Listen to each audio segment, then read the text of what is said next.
All right, so good evening, Chedos. We're back here, and we have Pastor Osiri in the studio. Oh, great. Good to All be right, back here. Welcome to all of our audience. Introduction of my co-moderator. Chedozie is a teen mentor. Chedozie has worked with a lot of teenagers and runs an academy for teenagers. All right, and has done so much work when it comes to teenagers and all of that. Chedozie is someone that I have also worked with over the years, and hey, he's practically part of the team. Thank you, Chedozie, for doing this. We don't take it for granted. Thank you so much for having me. All right. So Pastor Osiri is in the building, and I'm going to play Pastor Osiri's profile.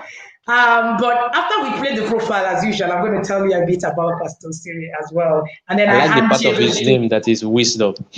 Wisdom. Then I hand you over the mic so that Pastor will be here. And then Pastor's profile is intimidating. So Chedos, I'm going to step out, and then very intimidating profile that we have. So we would be at the corner while we play this. All right. Osiri, wisdom, is a passionate, purpose-driven, self-motivated, and result-oriented leader with an exceptional relational disposition necessary to achieve synergy and teamwork. His life objective is to be the difference maker in any environment by pursuing excellence through adding value to systems and people, especially by exploring opportunities from challenges through creativity and adaptability to provide direction. He has a strong blend of academic, professional, and ministerial backgrounds, which is instrumental to his multitask orientation. He holds a master's degree in business administration and management. As a sought-after speaker, leadership consultant, life coach, author, and a dynamic teacher, he has successfully organized personal and national transformational conferences and seminars at different levels of his impactful ministerial journey. He is a recipient of many prestigious awards from various reputable organizations and associations. He resigned from a top private university in Nigeria as the Deputy Registrar and Pioneer University Champlain in December 2012 in response to a higher call to the Wisdom Place. He is the lead pastor of the Wisdom Place, Port Harcourt, with the vision of providing wisdom for direction in all facets of life with special outreach focus on relationships, entrepreneurship, and leadership. Wisdom is also the lead consultant at Leadwise Consulting and the presenter of the life-transforming radio program Family Matters on Nigeria Info FM 92.3 Port Harcourt. He is a certified marriage mentor from the Institute of Marriage and Family Affairs USA and the founder of the prestigious Wisdom-Driven Marriage Academy. He is a part of the John Maxwell team, a global leadership development platform, and serves on the board of many organizations. He is happily married to Pastor Mrs. Favor Osiri Wisdom, a dynamic vessel of God, and they are blessed with 3 wise children, Covenant, Grace, and Wisdom. Ladies and gentlemen, Pastor Wisdom Osiri. So Pastor Wisdom Osiri is here, and I'm going to give a short brief about Pastor Wisdom Osiri. He's a man that I love. He knows that I love him. I have not met Pastor Wisdom Osiri physically, but the Osiris are a family that I have a thing for, right? I don't know, somehow how God connects you to people who will help your mandate to grow. The Osiris are one of them. Pastor Wisdom Osiri and his wife, amazing, awesome people. And I've spoken on their platform severally, online. And I was in the church. I was in Pastor Wisdom's church this year, online speaking as well. And that's how, we met. They just heard me speak in a forum, and, both of them came, connecting. And that was how I connected with them. And for the record, the first session that was actually at the TIP Fathers Conference was actually started by Pastor Wisdom Osiri. In fact, when he was done, the men were gentle. I think Pastor also came with fire. When I called him, you see the fire that he spoke through the phone. Chidozie, I'm going to be out of the studio, and then Pastor will be in, and then you take it from there. Thank you, and welcome to this session. All right, ma'am. So welcome, sir. Good to have you in the studio this evening. We just came out of a very hot session talking about fathers and how we should be dealing with ourselves. And amazingly, that session ended on the note of authority, which is closely related to what you're going to be speaking to us about tonight, the authority and how fathers should, the power of blessings, the power of a father's blessing. So I'm sure you are ready for tonight, and I'll give you the floor, sir. Thank you so much. Thank you, thank you, thank you. So I want to say a big thank you to everyone in this the intentional parenting whole setup. Thank you for all you are doing, for all you keep doing. Thank you for Mr. and Mrs. Ologe. Thank you, Wendy, your husband, everybody. And but before I keep talking, I mean, I like this your shirt, this your glasses, and this your roots. Wow, thank you, sir. Looking so powerful. Thank you, when sir. I come to Abuja, I need to get one, or maybe Wendy should buy one and send to Port. Actually, not a problem, sir. That's a problem, sir. Right. We'll send it to the pickup point for all our distributions in Port Harcourt, and then it will get to you. No problem. Thank you. You'll keep fine. Okay, you, so today we're talking about the power of a father's blessing. The power of a father's blessing. Can you hear me loud and clear? I need your feedback. Can you hear me live and clear? Yes, boss. We can hear you loud and clear. Good. So the power of a father's blessing. You know, if you read the Bible, you know that there are a lot of things that people talk about blessings. I'm going to pray and I'm going to allow this flow. Father, in the name of Jesus, I ask that in the next few moments that we have to share, we ask, may we all understand the power of a father's blessing. And may we all go and fulfill this assignment in the life of our children and the life of our sons. In Jesus' gracious name we have prayed. Amen and amen and amen and amen and amen. Okay, the father's blessing, the father's blessing. Now, I want you to know this, the power of the blessing. What is blessing? Blessing, according to the Bible, let me not worry you with Hebrew and Greek meaning. Let me bring it to English language for you. The word blessing can be confidently translated to empowerment. So when you say to be blessed, means to be empowered to prosper. It means to be empowered to move forward. It means to be empowered to make progress. It means to be empowered to achieve greatness. It means to be empowered to become more. It means to be empowered to dream more. It means to be empowered to see more possibilities. It means to be empowered to believe more can happen. And that is the amazing power of a father's blessing. Now, don't get me wrong. I know there are women all around the world. There's a woman blessing, or there's a father's blessing. And a father's blessing, my God, there's no substitute for a father's blessing. There is no substitute for a father's blessing.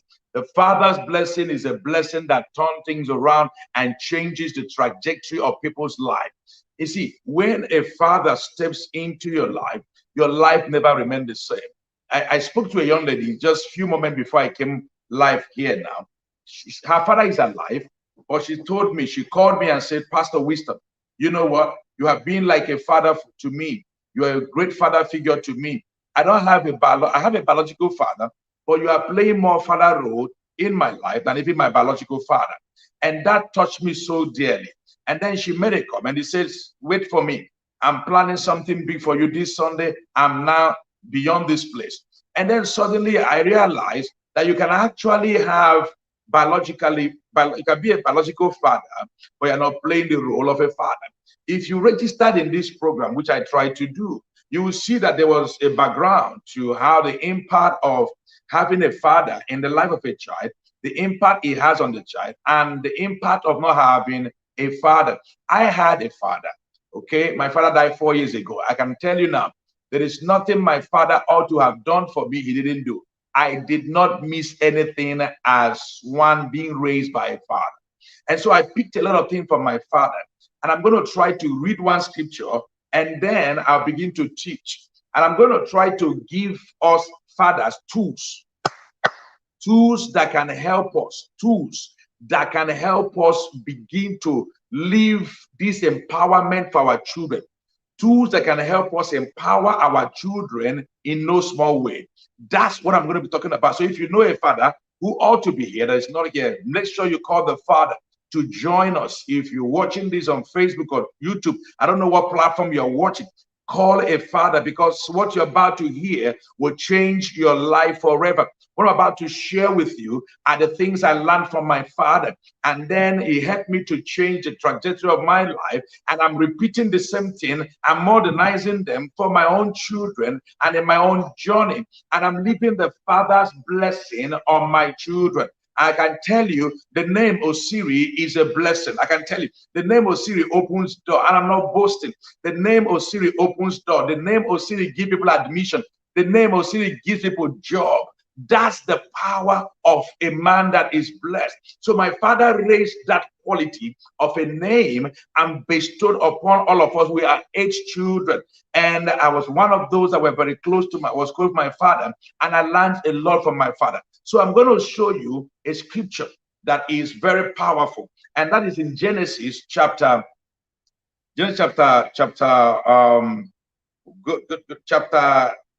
18. Let's go there.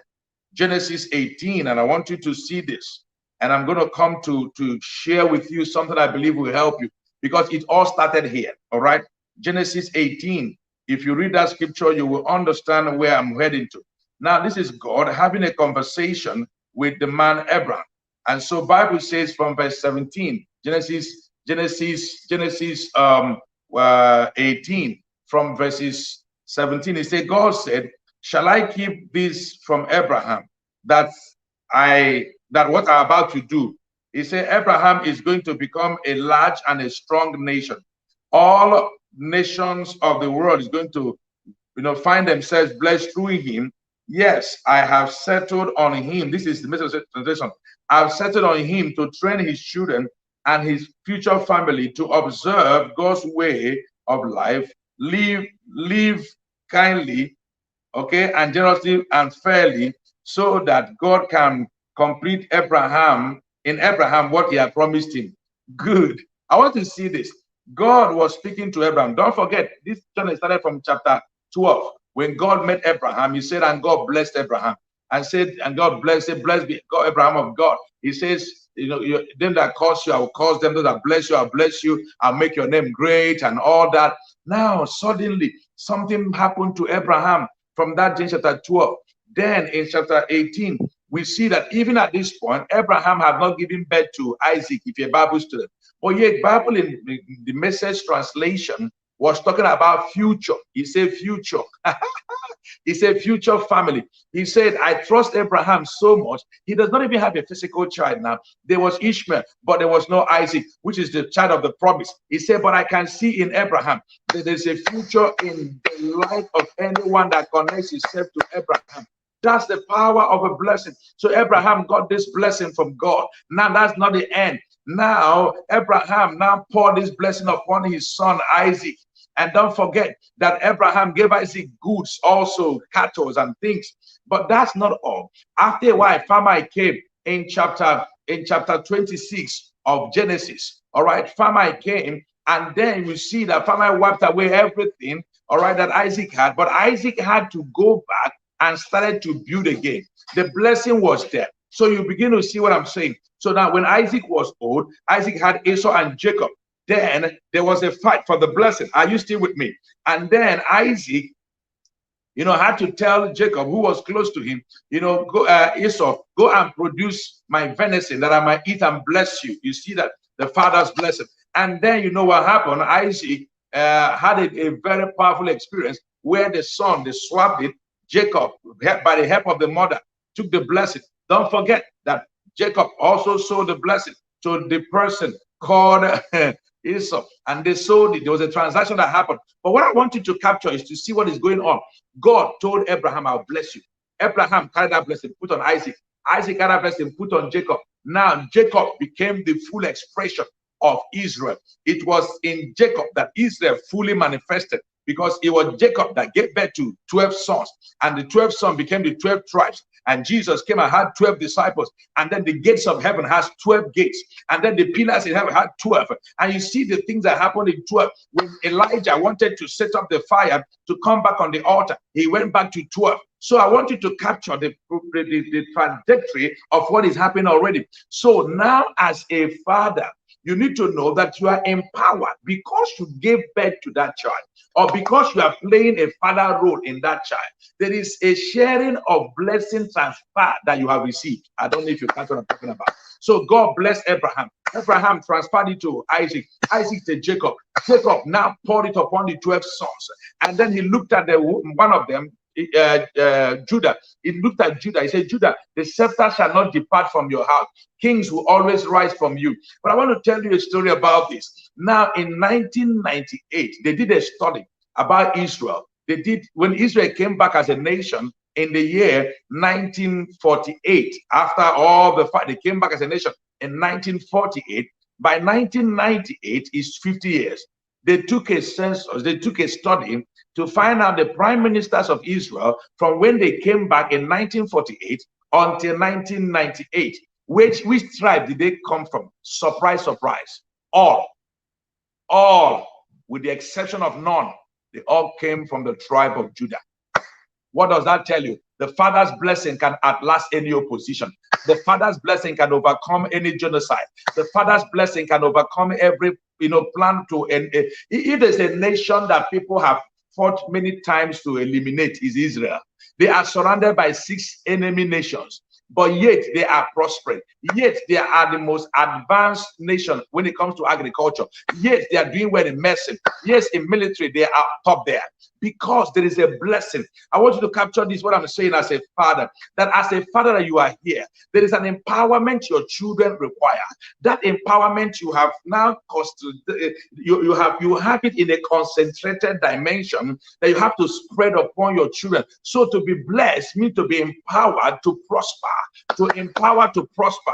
So when the blessing of a father comes upon you, what are the things that will happen? I'm going to share with you 5 things that will happen to you when the blessing of a father comes. And number 2, I will also share with you as a father 5 things you are going to do as a father to be able to transfer this blessing upon your children. Are you with me?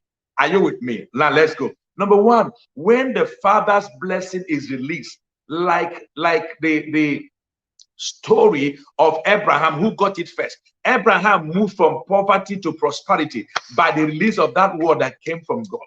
So Abraham took his wife Sarah to Egypt, and then the king Abimelech and all that wanted to come and sleep with her, took her away. And God said, if you touch that woman, you're a cursed person. things would die around you. And then he withdrew from that and then decided to give back the wife of Abraham, to Abraham. And then from that time, when Abraham went to Egypt, he was not that wealthy. When he came out of Egypt, he has become wealthy. The power of a blessing, the power of a blessing, the power of a blessing. When you understand that, you see that your children are going to have progress. They will have progress when you consciously pour upon them the power of that blessing. Number two, what will happen to you or happen to your children when you begin to pour that power of a blessing? Number two, you become unstoppable. If there is a nation that is unstoppable, in Egypt, they were unstoppable. They were oppressing them, but they were unstoppable. The thought of wiping them away, the more they persecuted them, the more they became more. The more they persecuted them, the more they lied. The more they tried to kill them, the more they became more. So now, there is something about physical gifts you give to your children, but there's something called spiritual will, and spiritual will atlasts physical things. So when Elijah understood that, he prayed a different kind of prayer for Elisha. He said, if you see me take it, the blessing will rest, the anointing will rest. So you see that when it came to the time of Isaac, all the things the father gave him, famine wipes it away, but the blessing cannot be eliminated by famine. Why it's good to write a physical will and get the lawyers and administrators to keep it for your children? You must write spiritual will.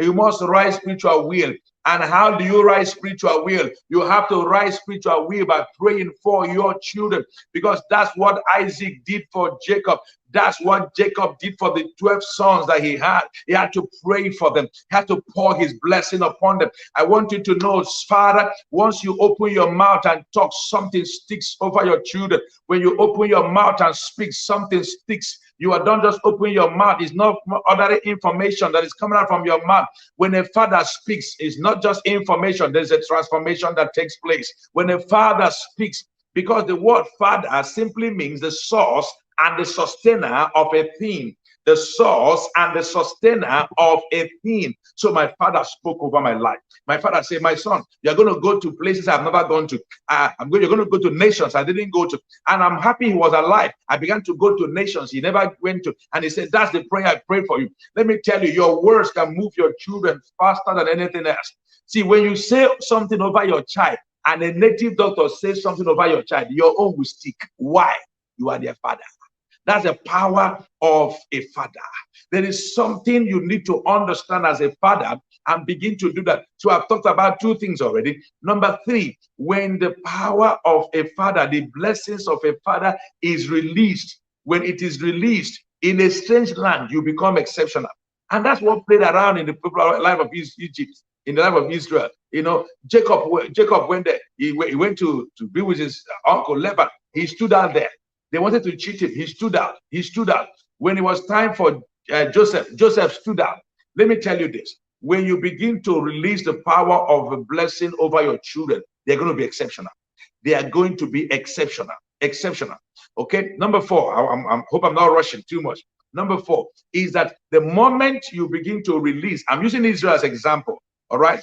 When you begin to release the blessing of a father, the empowerment of a father, creativity of your children will begin to enlarge. Their creativity will begin to emerge. They become so creative. You want to make sure that the blessings of a father is released upon your children. The blessing, what does it mean? Empower to prosper. So you are the one to empower them.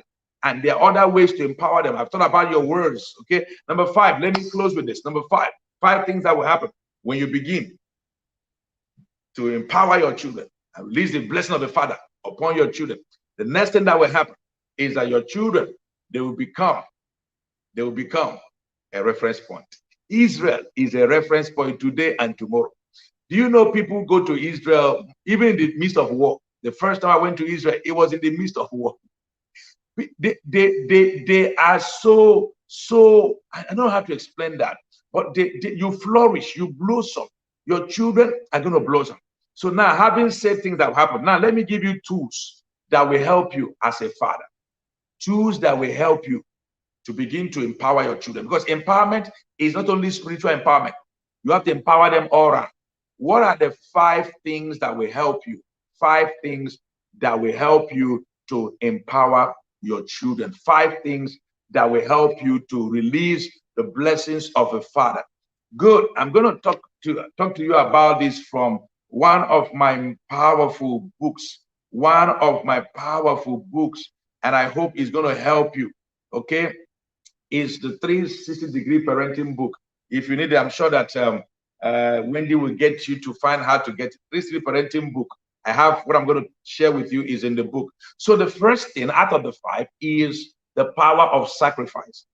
If you are going to unleash your children, you must understand sacrifice. My father sacrificed. Many years ago, while I was in school, I came back from school and I wanted my father to do something, and I wanted to take tea in the morning. They said there was no tea, so they went to buy, you know how you buy all this sachet stuff, and then we took it. But when I was going back, what I'm talking about is about 22 years or so ago, my father, did something that was amazing. My father, he decided to do something amazing.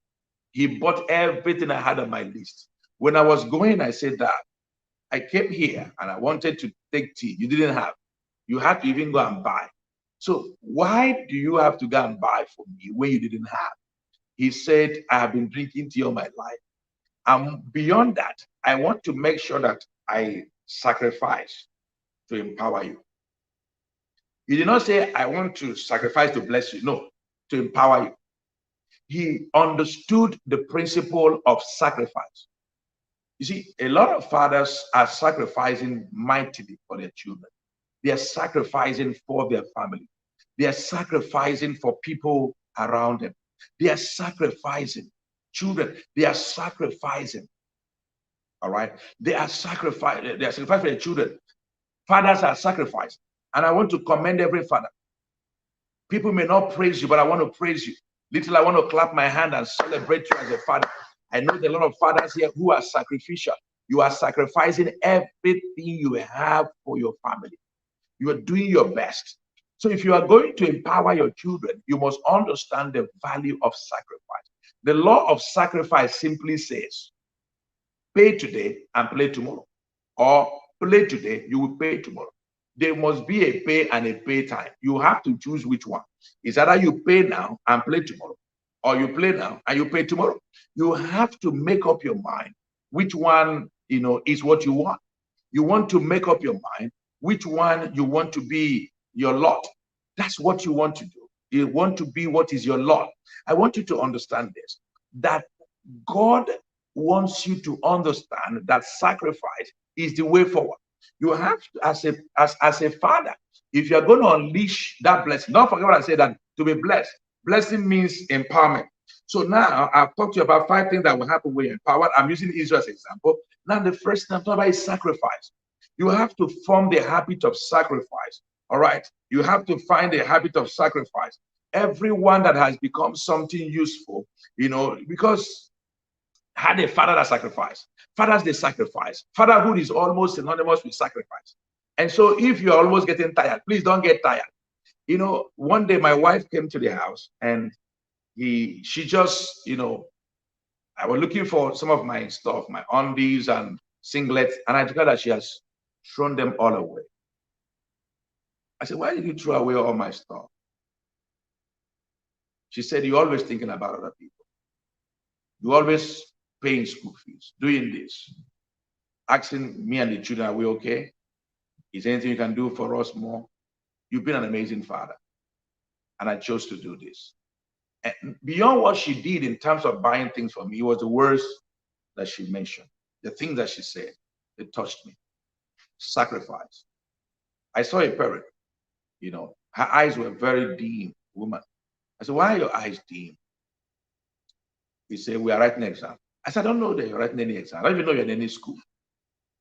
He said, yeah, once my children write an exam, I'm also writing an exam.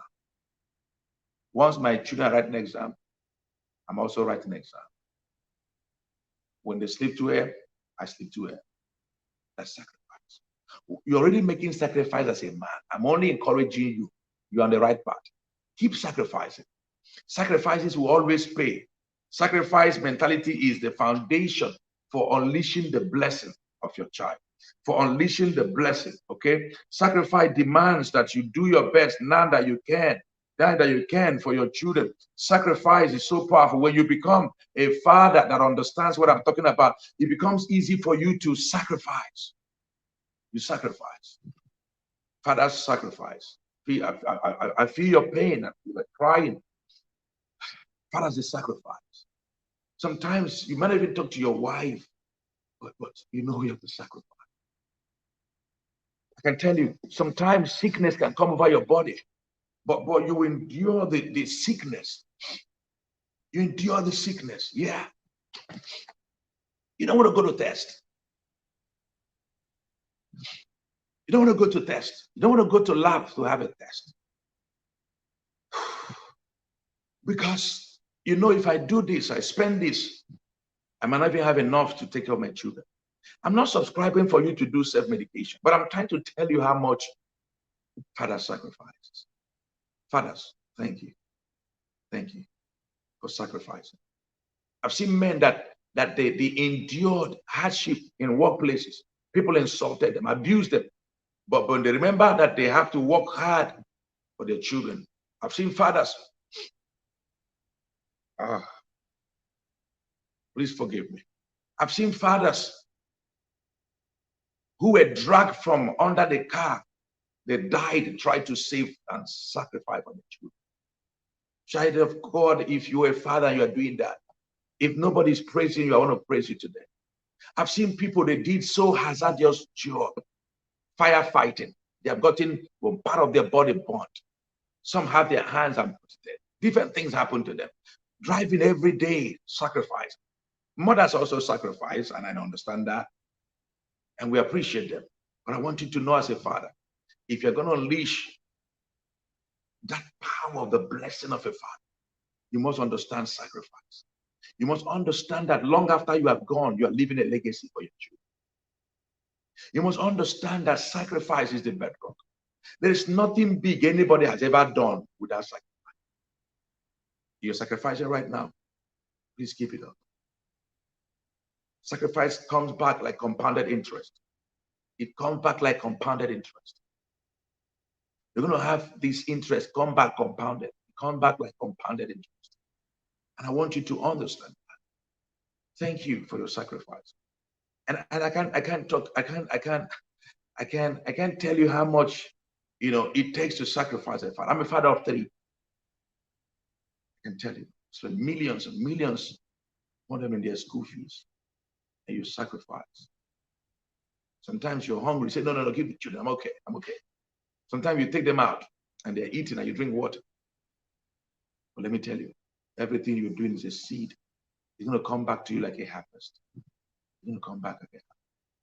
Number 2 is that you want to, forgive me for that. Number 2, you have to be studious. All right, so what does that mean to be studious? It means you have to understand the uniqueness of each of your child. Because what you want to empower them for, maybe their profession, empower them in a certain area. If you don't understand the child, you can't empower the child. I think that's where the Montessori, am I right? Yeah, Montessori educational system, they have gotten it right. Because they try to tailor-made their training based on the unique strength of the child.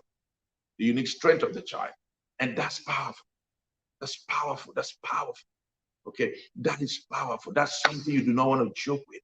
That's amazing. You want to keep sacrificing. You want to keep studying to understand your children. Understand, is this one going to be a better person in this area of life? Which area is it going to be better? You want to buy books on fatherhood and read. You want to study yourself. Because it's an empowered father that empowers his sons. Empower their children, boys or girls. It's an empowered father that empowers a family. It takes an empowered person to do this. So I want you to capture this. You cannot afford not to study. Study trends, study how things are happening. You don't want to do this thing by assumption. You can never do this by assumption. You want to make sure that you are connected to this. You are connected to it. You are running in it. You are running, strongly in it. You are becoming better at it. You are becoming better at it. All right. You're just becoming better at this thing that God has called you to. I believe that your best is yet to come. I believe it. I believe it. I believe that your best is yet to come. All right, so study. The number 2 is study. You know, technology, study. Read books. You see, why I'm saying so, because the people you want to empower, you talk about Generation Y, Generation X, Generation Z, millennials, Alpha generation, different kind of generation. You have to be intelligent to be enough for you to empower them. You have to be intelligent enough for you to empower them. You do not want to be that kind of person that is not being empowered. Empower these children. Study. Okay? Give them a leverage. Number 3, more like a skill. Number 3 skill is sociability. You have to be sociable. You see, when it comes to parenting or come to connecting with your children is key. In real estate, they'll say location is king. In what's it called? In a threat, all right, they say cash is king. But in empowerment, connection is king. Empowering your children, in blessing them, in parenting them. My God, connection is king. If you are disconnected from your child, you can't help. It's connection before correction. You have to connect with them. All right, you have to connect with them. You have to be social. If your children don't find your space a happy place to be, it's gonna be challenging. They have to find a powerful sweetness around what you're doing. All right, they have to find it around what you're doing. They want to make sure that you are not that kind of father that they don't want to hang around. Take them out. I read this story many years ago in a book about father. So you see this young man wanting the attention of his father. For whatever reason, the father was not, giving him that attention that he wanted. And then ultimately something happened.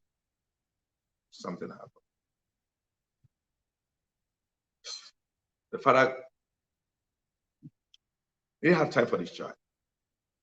I don't know why. I don't know why I'm emotional tonight, but and this child told the father, he said, "Dad, how much do they pay you?" He said, "They pay me $20 per hour." He said, "Dad, I've saved up to $50. Can I pay you $40 so you can spend 2 hours?" And the father broke down. If you want to be an involved father, is an involved father that empowers your children. I normally tell people, if you are not in the memory of your children today, if you're not in their memory today, so if you're not in their life today, you'll not be in their memory tomorrow. I'm going to say it again. If you are not in the life of your children today, you will not be in the memory. And that's why I started being sociable with the children. I became involved in their lives. Like I said last year, I dropped them in school. I baited them until they're 8. I've resigned from that. I don't bait any of them again. They are 9 years and above now. I resigned. I told them once you are 8 number of new beginning, you should be able to bait yourself. All right. I took them to school. I still do school runs. Even as a pastor, I still do that. That's 3 years ago, I still doing that. I bait them and I go for 3 Sunday services. I want you to capture this. You want to be the life of your children. Go swim with them. Play football with them. Your son should not say, "I want to play football." You say, "That, see, don't disturb me. I'm working on my computer." Your daughter cannot come and play with your hair. You push her away. No. You see what happens? As you keep driving them now they need us, and you drive them. A time will come, you will need them. You will not have them. I went to a parenting meeting, and a father was crying. He said, "I have children, 6 of them." He said, "None of them want to see me. They don't." I called them and said, "What is it? What is it? You don't come here again." And they say, "You see money, I'll send you." But they don't want to see him. You want your children to be like arrow in your hand, you can shoot and achieve targets, not an arrow in your heart that will pierce your heart. That's what you want. And because that's what you want to make sure that you are sociable. Connect with them. Tell them you love them. Don't be a father that does what they call, I call it palliative love. You know palliative love? You know that time there was lockdown. They locked down, they locked down bags of rice, bags of salt. They locked down, eat cartons of Indomie. They locked down things. Palliative. No. Don't give your children love sparingly. Shower it on them. It doesn't spoil them. It makes them better. It's easier to connect and correct somebody through love than by harsh word. Let me tell you this story. So I read something about a story where, the sun and wind, they were arguing who will, remove the suitcase a man was wearing. So the wide wind said, I will do it in a few seconds. So okay, try. And then the wide wind came up and was blowing, blowing, blowing massively. And the more the wide wind was blowing, the more the man was holding the cloth tighter. So trees losing their leaves, the branches were falling, roof of houses were pulling up, things were happening. And the man held his suitcase, his jacket, he held it more. The more the wind blew, the more he held it. After a while, the wind got tired. And they say, are you tired? The wind said, okay, I'm tired. The sun said, okay, let me take over. And the sun came out gently, gradually. The sun came out. The man used his own hand to remove his shirt. He used his own hand to remove his own shirt. What does that tell you? You get more achieved through appreciation, through love, through connection than all of those commander-in-chief attitude. So I'm sure Wendy will teach us all that. She's an expert at that. So you want to be sociable. I don't know who taught us this, that fear commands compliance. No, fear does not command through compliance. You know what fear brings? Camouflage. Fear brings camouflage. I don't know how many of you remember when a father that is harsh comes back and then the children, all run out and go and behave as good children that they're reading book. And then one of the reasons why that they're not reading book, if you come very close, you see that the book is upside down and they'll be on one page for 30 minutes. They're not reading no book. It's camouflage. They're giving you what you want to see. So don't use fear and intimidation. It doesn't work for you if you're going to do this. So you want to connect with them. You want to do everything to reinforce, hug them, tell them you love them, call them very good names, help them to have good, healthy self-esteem. It builds their confidence and they're able to approach life more confidently when you pour that on them, when you shower that on them. Don't allow them, to push into the place, where you are not going to have the best, okay? Push them by your words in a good way. The best way to keep these children, excited is to have a pleasant atmosphere. Let them find your space exciting for them to be. Let them find your space exciting for them to be. Oh, my time is running very fast. All right, the next one is security. Security means safe harbor.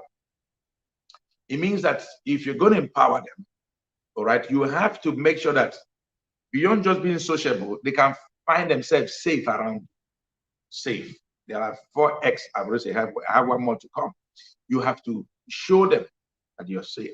If your children were to do wrong things, let them feel safe to come back to you. If your children were to go in the wrong direction, let them feel safe to come back to you. If your children find it easy to lie and don't tell the truth, it means that something is challenging.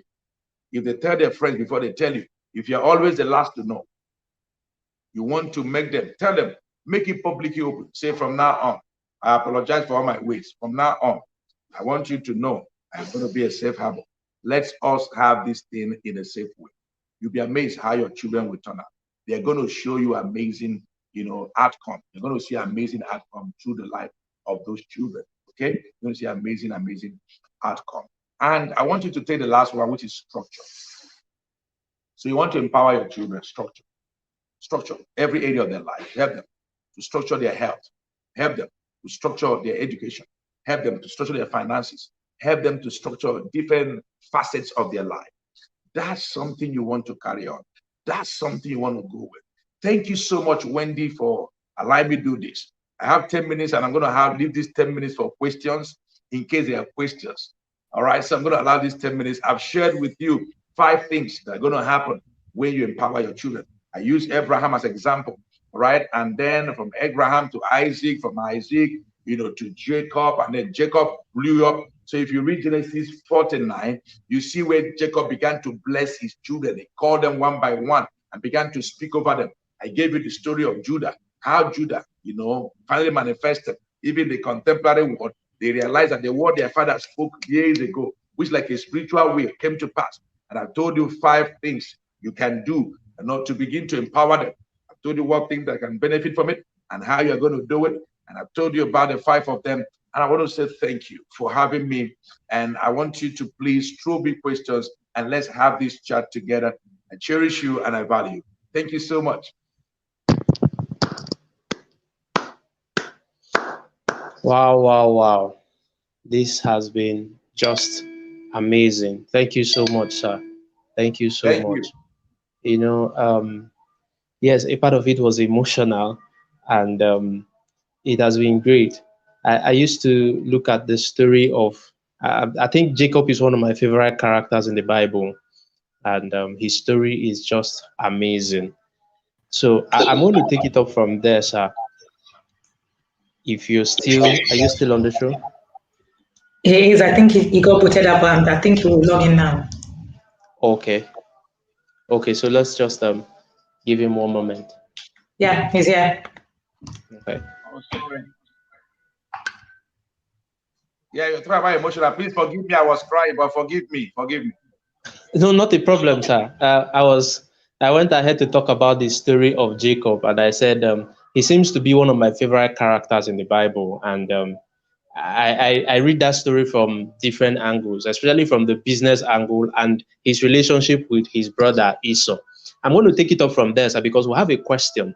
I'll come back to the story of Jacob, but Ikenna is asking, should we request these blessings from our father?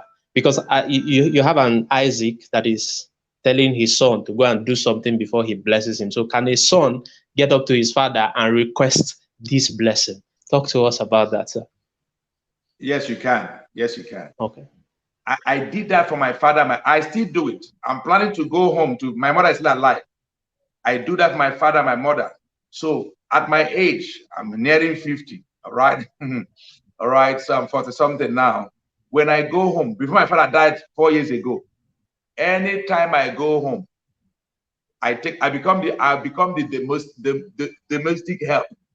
I wash their clothes, I sweep, I mop floor, I do everything doable. I give them money. I'm a pastor. They are calling me reverend. But when I come to where they are, I drop reverend at the door. I come in as a child. When I'm done, I put money in an envelope in their hand or buy something for them. I will go on my knees and say, pray. My father will say, the friend will say, are you a pastor? You are the one to pray for us. I said, no, this one is father's blessing. This one is different. This is not about ecclesiastical order. This one is a father. This one is different from pastor blessing me. Father's blessing is different from pastor's blessing. Don't even try it. Don't confuse it at all. They're not the same thing at all. So I literally buy into it. I purchase it by my service. And when I'm done, I go on my knees and they pray for me. I will soon go home again this year. My mother will lay. I say, pray for me. Yeah. So request for it. But don't request for it. So when you have not served, you see. I hope you see the connection. Yes, I have to serve. I have to call. I have to. You know the Western people in the Yoruba land, they will say you have to. Is the person that pours water on the ground that walks on the wet ground. Is that not correct? So I have to pour water, and if I can ask for it, all right. So I ask for it, and I don't get tired. I don't get tired. I keep asking for it. That's what I do.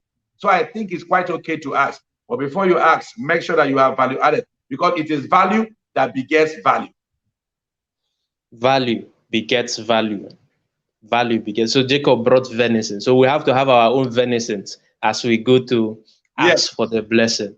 Thank you so much, sir. Venison There's another question. All right. Okay. Kolawole is asking, what happens when you have a father that cannot sacrifice? Is there something that we can do? Can somebody make up for that? He has, or someone that has a father, but that father is not making sense. You cut off at the point. I didn't hear you well. Okay. The question is from Kolawole, and he says, what happens? What happens when you have a father that cannot sacrifice? Oh, well, there's nothing. There are a few things you can do. All right. You have to learn from the father, because you also learn from somebody what the person is not doing well. All right. So that when you become a father, you can sacrifice for them. You cannot go and force somebody. Sacrifice is something you determine on your own. Your sacrifice is self-determinant. Is based on perspective. All right. So you can't go and say, Father, you are not sacrificing. In fact, they will take it as an insult. You will not incur cost instead of a blessing. You cannot accuse your father. The best way to influence leadership is not confrontation, but appeal. Powerful. The best way to correct or to connect to leadership is not confrontation, is to appeal, to make an appeal. So if they say praise, you can make an appeal. Don't never you tell your father is not sacrificing, they will blow you because they are sacrificing their own way. They might be an irresponsible father, but there's nothing you can do about it. Much. You can't afford to go and say, but you're not sacrificing much for me. No, you can't afford to do that.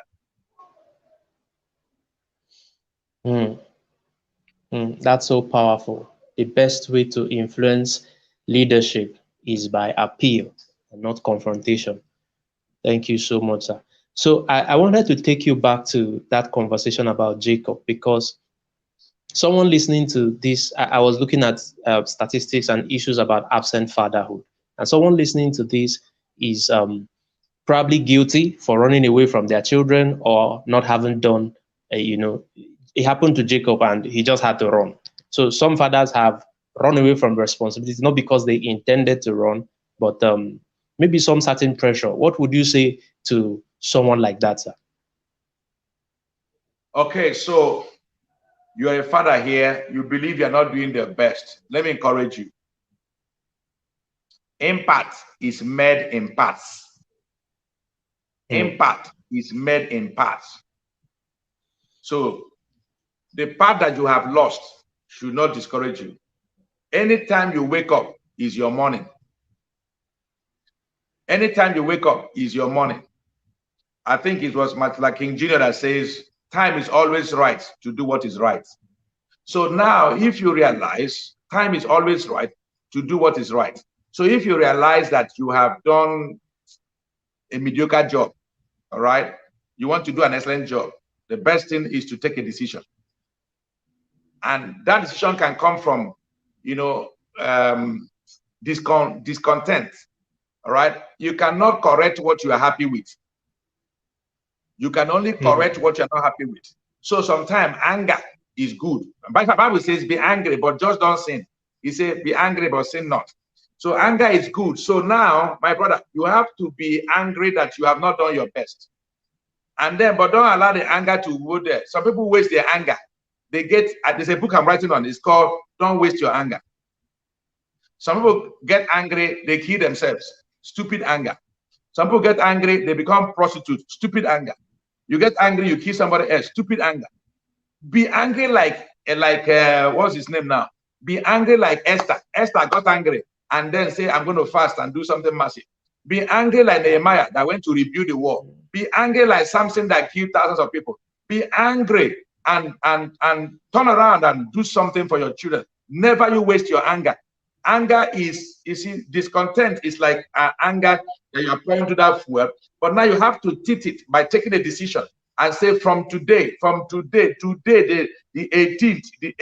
18th of June 2021, I'm changing. I'm going to turn it around. Don't dwell in the past. The past, you can't change it. There's nothing you can do about the past. You cannot take the hand of clock back, but it's what you do going forward. But let me encourage you. Sometimes it might appear difficult. How am I going to get into it? Listen to this. Nothing is as difficult as it first appears. I'm going to say it again. Nothing is as difficult as it first appears.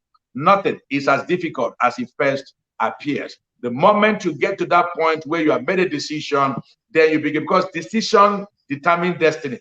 Decision determines destiny. So the destiny of your children, the reality you are seeing right now, is a harvest of the decisions you have made in the past. So now you are making a different decision and you are going to see a different outcome. So I encourage you, if you need to apologize, apologize. Call for a family meeting. Apologize if you need to, and say, I'm not being a great father. I'm going to turn things around. And I'm not joking. I've been to a father's meeting where the boy said that the only thing that changed his mind was that the father called him and said, I'm sorry. I'm sorry. When the school closes, the father pays school fees. So when school closes, he goes to his auntie's place. He said, I don't want to see my father. But the father one day turned around and swallowed took the humble pie and went there and said, please, I'm sorry. I've not been a great father. I want to turn this around.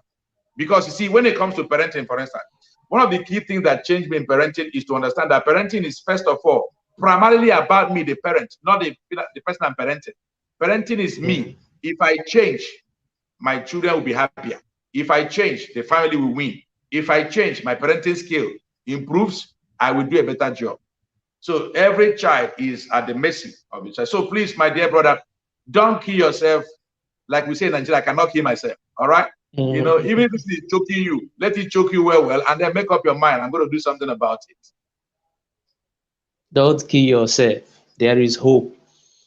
So powerful. There is hope. Thank you very much, sir.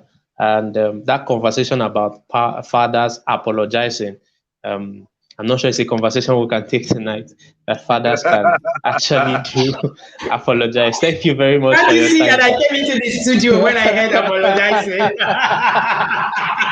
All right. All right, you're welcome. I've done that. I've done that for my children. I did some things that I say, I'm sorry.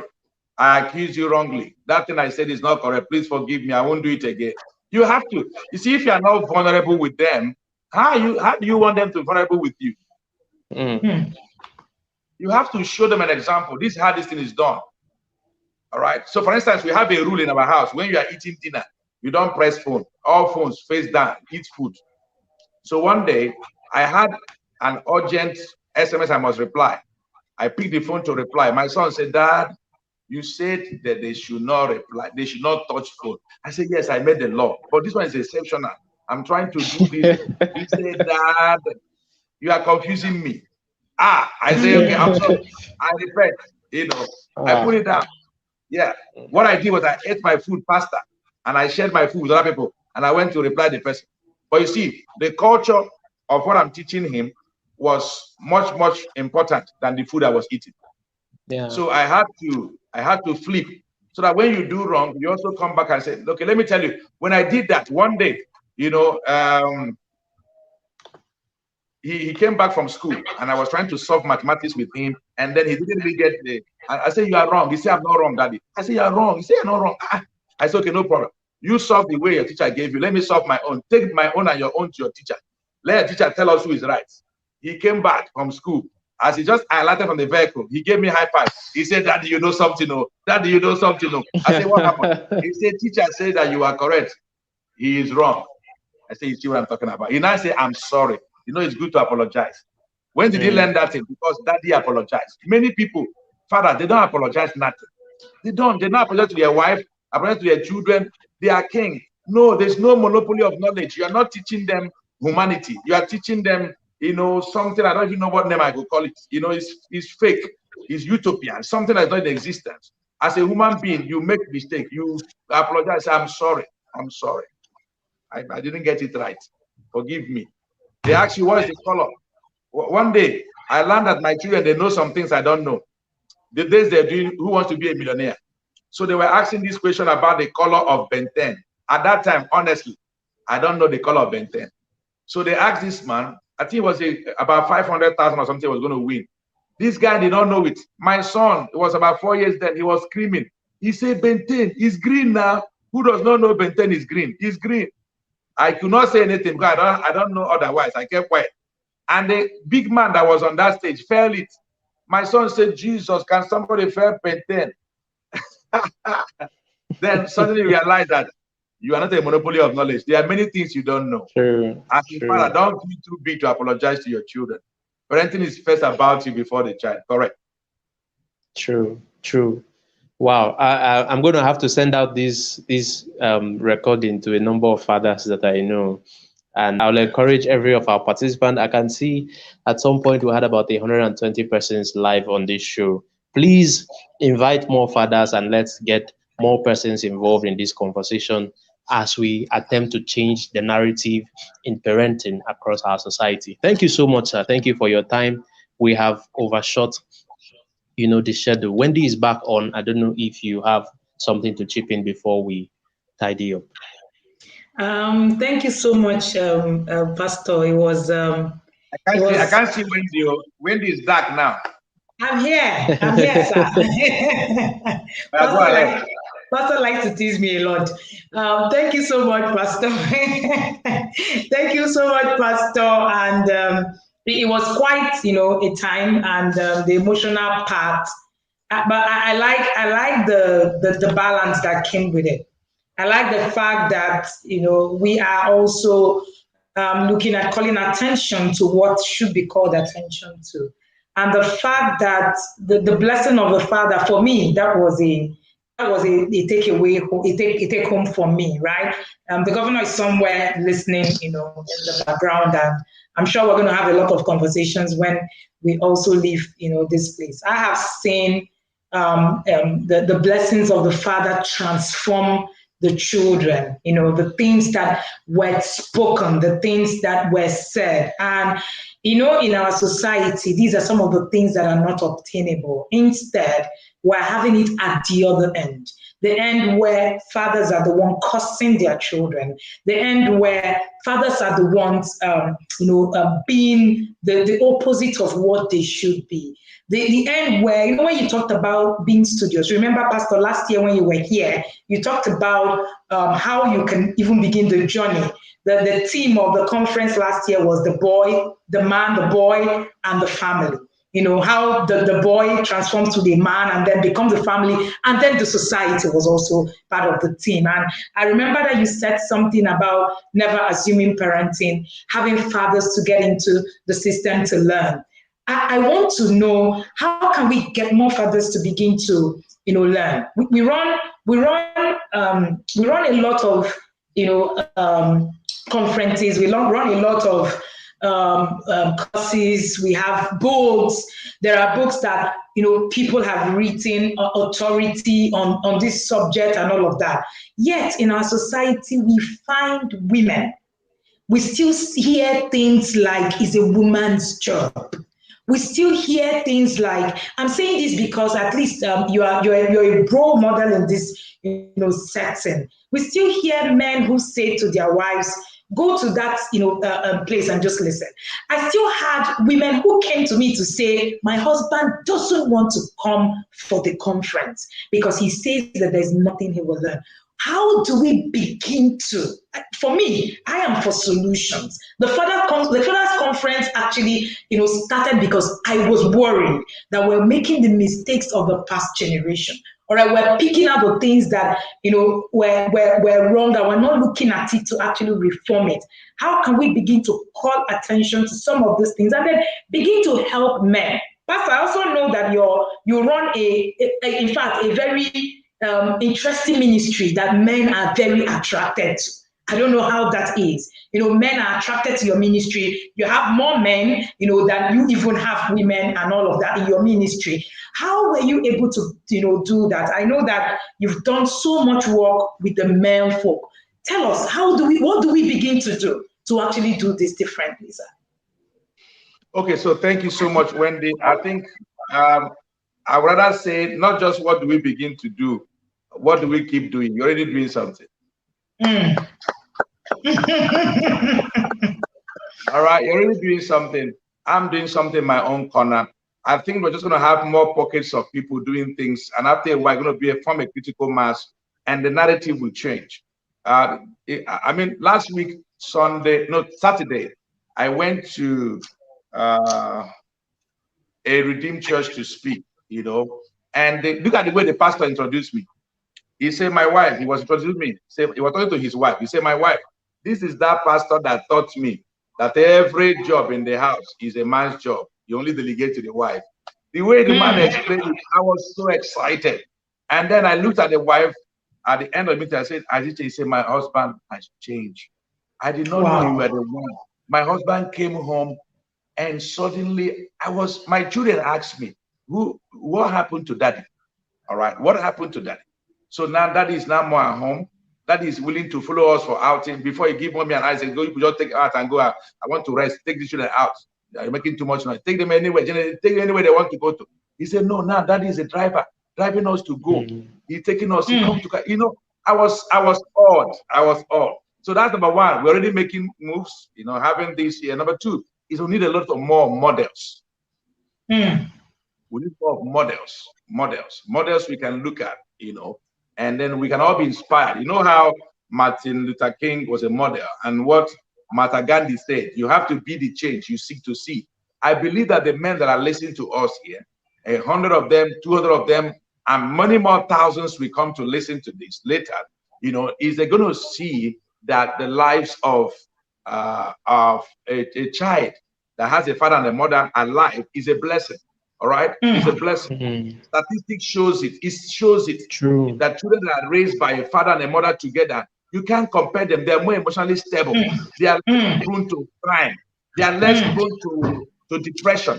They are less prone to violence. All right. Very true. They correct, and I mean statistics. 63% of people, children who are raised by single parent, they end up in correction homes in US. Here we don't have records. All right, but so it's something massive.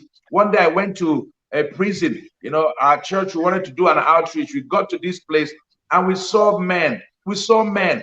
All right, we saw men that were you know, connected. All right, to this. I mean, I don't know how to explain it. A small room that has close to 200 young men. There was this stench coming out from their body was just powerful. I couldn't oh, all of that. I couldn't just imagine it. I couldn't just imagine it. All right. In fact, I couldn't stay there. I had to leave that place, and I asked my team to respond to them. Why couldn't I stand? When they gave birth to these children, we all celebrated. I don't know about you. In my side, when they gave birth to a child, we all celebrate. We bring powder, bring drink. And when it's a male child, we even do more. All right. But here are male children trapped here. The irony is that most of them will still find their way out from the prison, out from that places they are. They will marry. What type of family are we going to raise? So we need models. We need people to take this as an assignment and begin to change the narrative, all right, for the men. Finally, I will say we also need to begin to, you know, there is something rising right now. Part of what is rising is counterproductive, which is we have a lot of rising. I know that women are tired of the way men have led over the years, but a lot of women now are rising. Instead of appealing to leadership, they are confronting leadership. So we are in a worse situation.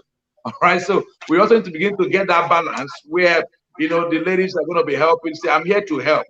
A woman, part of your software is you have the software of help. What software that runs in everybody's help? When they were about to be created, God said, I'll make a help me. So everyone carries that help grace to help. So if you are married here, you have to find a way to help your husband to understand this thing. If you say cook pounded yam, prepare pounded yam so you can come to the father's conference. Whatever you say, do, try. If once it's something positive, do it. Let it. Once your husband changes, everything changes. Let me shock you with this statistics before I let you go. They did a study. They said in a home where the child, boy or girl, gave their life to Christ first, all right, that the whole family finally responds to God, all right, just about 3.5% of the whole family respond. I don't know if you have seen that before. Then if it is a mother is about 17.5% that will ultimately all the whole family will respond. But if it is a father, shocking, 97% of the time, the whole family will follow God. That tells you the power. It tells you the massive power that is resident. That's why nations go as men go, so nations go.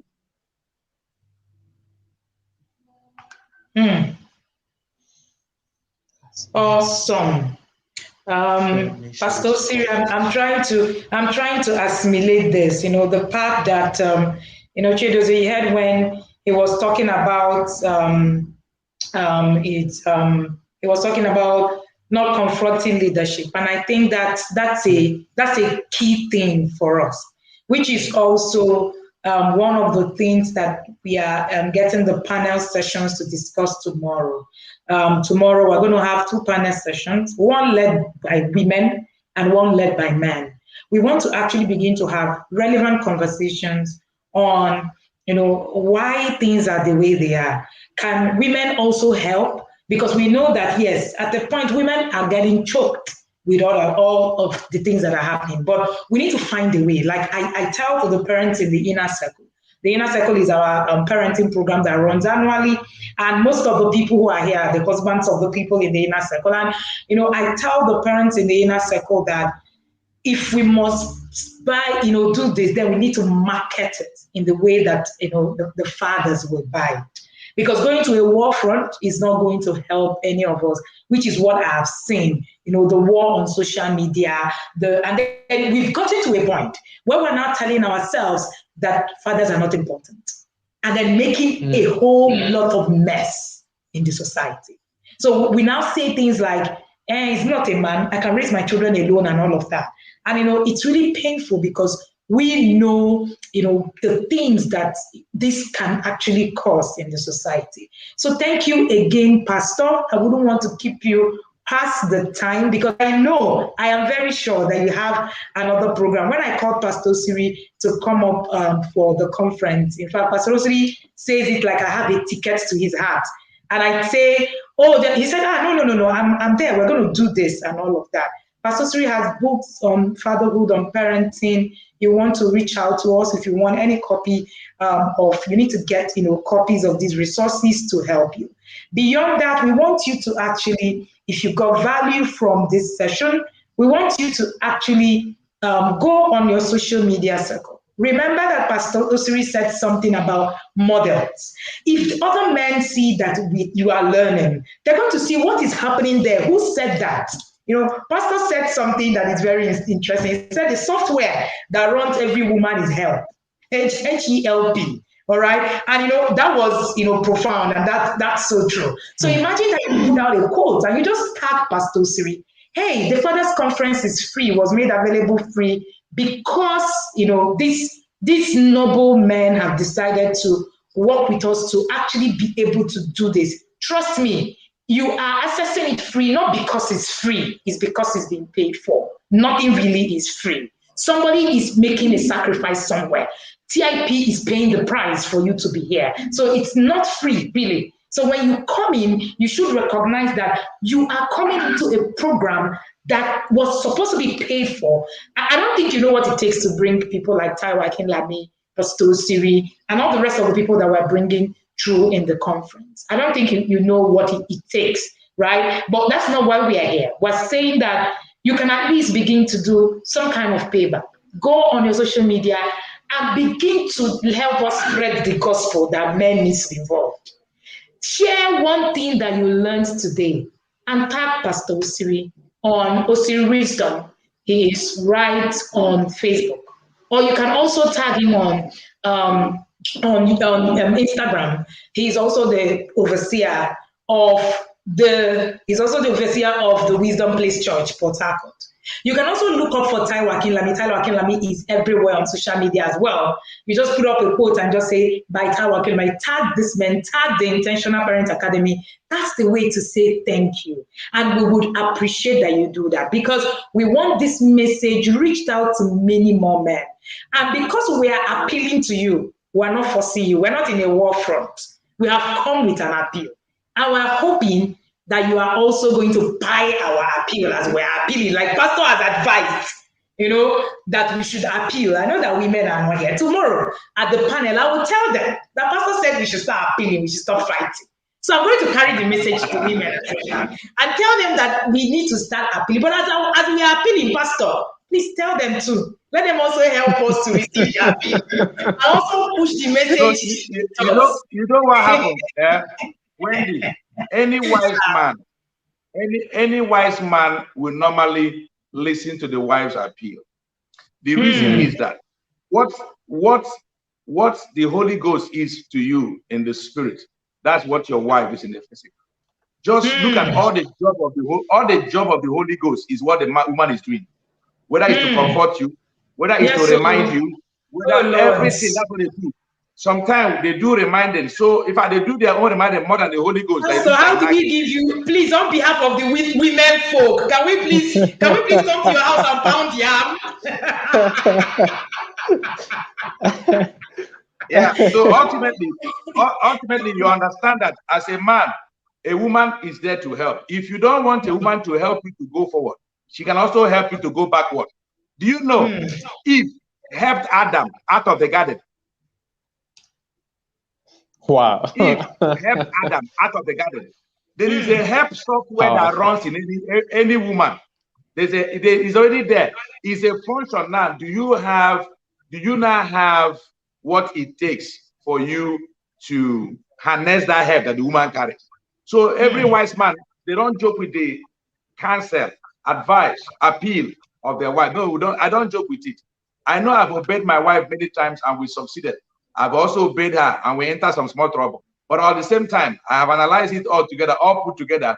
It's better to listen. So I tell my wife, I will listen to you, but I'm not under any obligation to obey you as a command. And we enjoy that movement, and it's been amazing. Thank you so much, Chidozie. This has been an interesting, rewarding session. In fact, it's been so awesome, and we're going to let Pastor Wisdom go out of the studio so that we can round off and let him go and have that pounded yam pounded via the E. But the way your open teeth is, I'm doubting this pounded yam. No, I can't now. Why are you doubting it, Pastor? See how calm I am today. Don't worry. We'll talk about it tomorrow. Thank you so much, Pastor. I really do appreciate this, and we do not take it for granted. Any last words for the fathers who are listening to you, sir? Hey, fathers, let me tell you, fathers, you are the one that move this nation, move your children further. Be the best father. Don't forget the definition. Fatherhood is not a title, it's a job description. Fatherhood is not a title, it's a job description. It means the source and the sustainer of a thing. They don't normally ask who gave birth to the child, they ask who raised this child. Go and raise your children. I consciously did not talk about the blessing of a father by just talking about speaking, because that's what many people expect me to talk about. Just pray for them, speak with. That is just one aspect. Don't forget the 5 things I talked about: the sacrifice, the studios, the sociable, the safe place, and structure their life. There's so much we can do as a father that we do not have spare time to misbehave. There's a lot of job in our hand. We have the future to create. And fathers, I want to encourage you. When others are not encouraging you, let's encourage ourselves and get back to this work. Posterity will always celebrate us as fathers. Thank you so much, Pastor Chidozie, as we begin to round up. Yeah. As go the men, so goes the nation. As go the men, so goes the family. That has been it for me tonight. So that whatever we want to see, we need to start getting the men right. We need to start getting the men right. It's been an amazing session. Thank you so much, sir. Okay. All right. Thank you so much, Pastor Wisdom. We begin to let you go. Thank you so much, TIP Fathers Conference. Chidozie, something is actually very interesting about tomorrow's panel session. I'm going to probably just be in the background listening to you while you take the lead, because it's going to be a man affair. And I'm just going to be listening in. And I'm sure it's going to be fun having 2 sessions. You moderating one, and then I moderate the panel for women. We are going to be looking at, you guys are going to be looking at how you can build communities around all of that. And we are going to be looking at what Pastor muted today, where he said maybe the women are also not trying. And let's see what it is that we are not doing, and then begin to also do that right. And it's been a great day and a great, very, very awesome session. Awesome. Tomorrow will be great. I can already feel it. The men that are already building communities, we're going to be discussing communities tomorrow, and we'll let the women to talk about their thing and how they can activate the software. Are you going to be installing the software or activating the softwares tomorrow? But I look forward to tomorrow. but whatever that is, it's interesting to note that, yes, as Pastor Osiri was ending today, usually when we do these sessions, Pastor Osiri, my husband, Pastor Osiri's wife, and myself will spend the next 30 minutes having further conversations, on the things that happened and all of that. We will I can talk imagine. and then, proper solutions and make a lot of noise over the phone and all of that. I'm looking forward to that, by the way. And, but while he was ending, he said something that was so striking. He said, people don't say who gave birth. People don't ask who gave birth to a child. They ask who raised this child.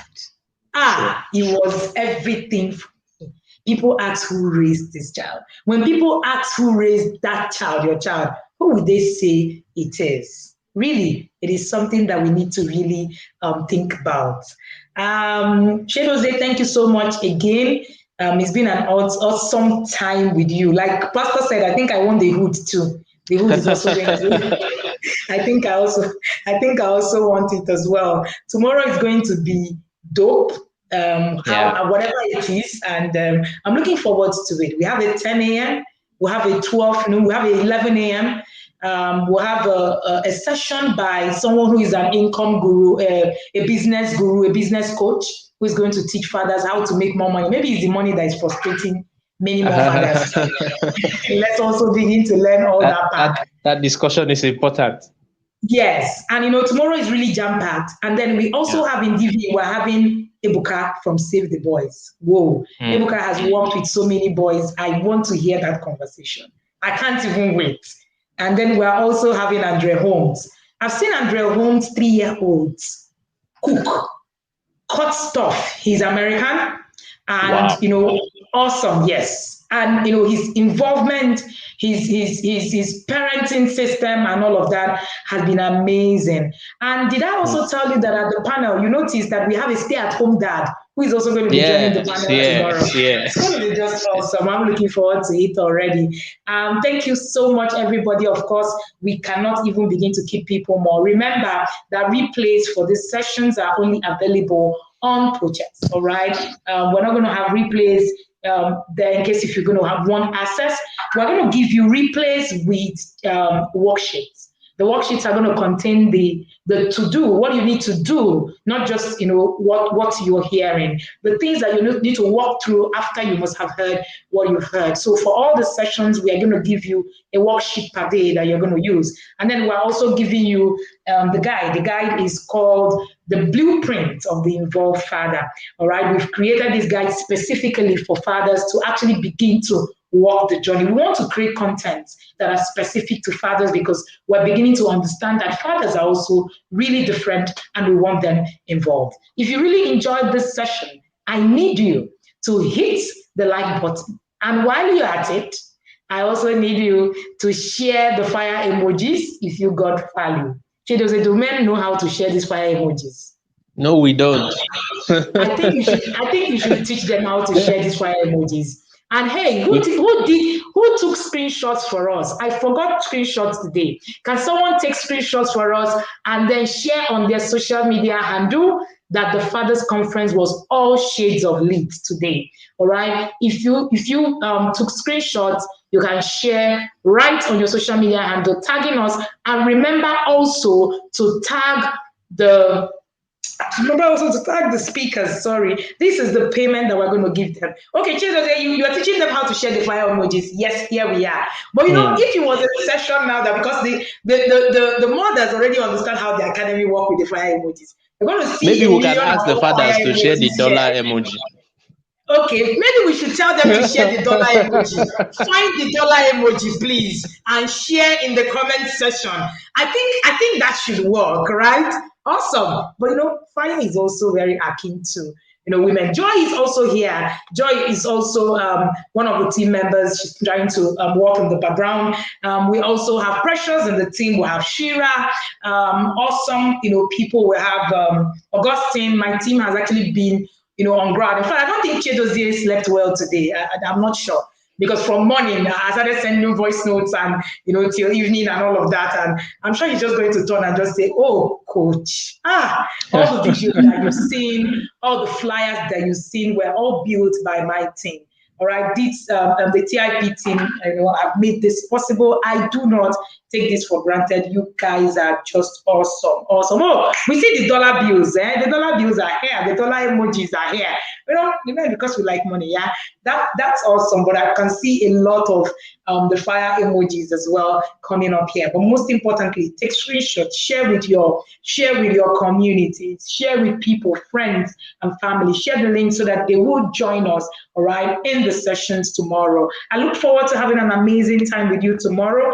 It's been a time, it's been an evening, a lot to chew on as we go back to retire. Chidozie, over to you. Thank you very much, man. It's been an honor. So we will look forward to tomorrow. Let's go and review. All of these things. If you have taken notes, it's time to go and review. And then you also might need to see a replay and begin to think about how to put them to practice. It's been an awesome time today. Thank you. Thank you also. Thank you. Have a good night. The first session tomorrow is at 10 a.m., right? If I'm correct? 10 a.m. in the morning. Yes, we'll be seated here waiting to receive you. Thank you so much, and do have an amazing evening.